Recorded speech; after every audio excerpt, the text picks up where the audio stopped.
Hey, Pamela Bruner here, and I want to give you 5 steps to making time-saving business decisions so that you can make sure that you're taking opportunities that move your business forward and that don't pull you back. Now, this whole conversation came about because I had a relatively new client say, hey, I've got this $10,000 business opportunity, but I'm not sure if I should take it or not. And after we talked about it, I said, you know what? I think you should walk away. And she was actually delighted. When I told her the 5-step process that I had gone through to make that suggestion, she was even more delighted because it's a format that you can apply to any business decision or opportunity that comes your way.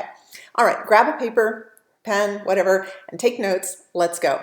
So step number 1 is you need to have a really clear business goal or goals. I'm going to suggest no more than 3 max for 90 days, and 1 or 2 is great. So for example, you might have the business goals of I'm going to raise my revenue or try to raise my revenue by 20%. I'm going to find 1 speaking gig for ideal clients that I book every single month. And I'm going to find 1 referral partner every single month to send me new clients. Okay, so those are 3 good goals, and they're not to-do lists, they're not action steps. You're going to do a lot more than that in your business, but that is a litmus test that you can use to track all the other stuff you do in your business. Okay, so the second step, now that we've got our business goals, and your goals might be different, but the second step is when you are faced with an opportunity, you're going to ask the question, what's the best outcome this opportunity can bring me? So for example, let's just say you got invited to do a speaking gig. Yay! But it's not for your ideal clients. So why would you do that? Because it's against your goal. Your goal is to get speaking gigs in front of your ideal clients. So don't take a speaking gig that's not in front of your ideal clients.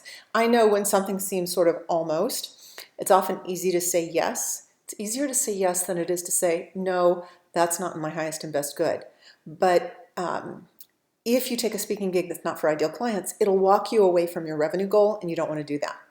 Okay, that's step 2. Step 3 is to ask the question, does this opportunity make sense from a time and profitability standpoint? So often when we're trying to build business, we'll take gigs, we'll take opportunities that seem like good money exchange when they're not. Like, hey, we're going to pay you $1,000 for an hour of your time. Woo, that's awesome, right? Unless it takes you 5 days to prep for it, and you can't reuse that prep time. Now, if they say we're going to pay you $1,000 for an hour of your time, you're going to develop a workshop for it, and you can give that workshop from now until doomsday. It's perfect for you. It's great for your ideal clients. It's the work you want to do. Maybe you want to do it because you're going to repurpose that work. But if you're doing a one-off that you'll never offer again, you don't want to offer again, don't spend 5 days to deliver 1 hour that makes you $1,000, because what you've actually done is you've spent 5 days to make $1,000. That's $200 a day. That's like minimum wage. Don't do that. All right, so if you can't repurpose it and if it doesn't make sense from a time and profitability standpoint, don't do it. Step number 4. Will this bring me joy and delight? Now, why did I put this all the way down on number 4? Isn't that pretty important? It is, but I actually think that the question needs to be asked like this. Will this ultimately bring me joy and delight? Because a lot of times when we're building our businesses, we do stuff that doesn't bring joy and delight immediately, right? Like reaching out for speaking gigs, meh, not that fun. Reaching out for referral partners, there's a risk of rejection, like that doesn't work. But ultimately, when you have those things in place, your business brings you lots of joy and delight. So be sure to ask the question, and ask the question in the right way.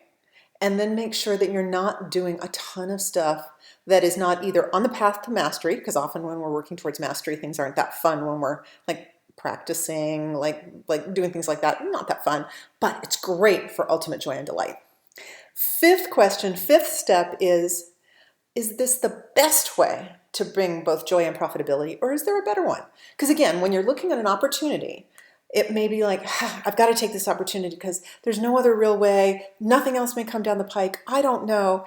And sometimes saying no to a meh opportunity is a great way to invite the great into your life. So how can you expand your creativity? So one of my favorite ways to do this is say, if I couldn't take this opportunity, but I wanted the result of that opportunity, what else might I do? How else might I generate this? I remember a client of mine once who said, I've got this amazing opportunity, but it'll cost me $20,000 to take this opportunity.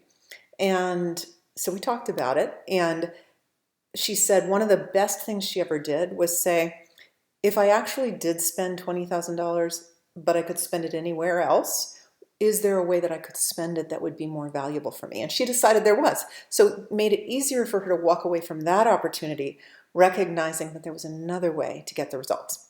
So 5 steps, lots of time saving. Asking these questions is not easy, but asking these questions, thinking about your business and how you work in it, can sometimes bring you the best results. All right, so share with me on Facebook what step is your favorite, what question you like to ask to save yourself time in your business.